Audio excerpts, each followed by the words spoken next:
প্রশাসনের বাইরে আমি দৃষ্টি আকর্ষণ করছি, আপনারা সবকিছু ওকেবল আছেন। আমার কাছে দলিল দস্তাবেজ আছে, এই দলিল দস্তাবেজ আপনাদের কাছে প্রেরণ করা হয়েছে।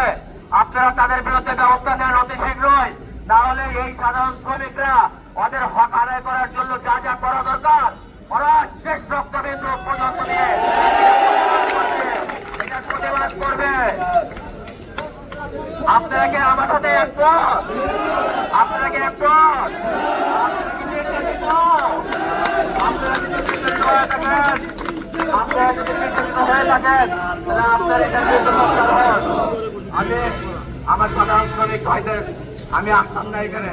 আমার সাধারণ শ্রমিক ভাইরা আমার জোর জবরদস্তি এখানে ধরে নিয়ে আসছে, ভাই আপনারা আসলে আমরা ভাই পারি না, কারণ ওরা ভাই অনেক রাঘব গোয়াল আমাদের হত্যা করছে, আমাদের ঠ্যাং ভাঙা দিচ্ছে, আমাদের জেলে ঢুকাইছে, বিভিন্ন মামলায় জেলে দিয়েছে। আমরা কোনো বিষয়ে প্রতিবাদ করলে তারা আমাদের মামলা হামলা দিয়ে জেলে ঢুকায়, আমাদের দৌড়গুলাবানের কাছে হুমকি টুমকি দেয়, ফোনে হুমকি দেয়।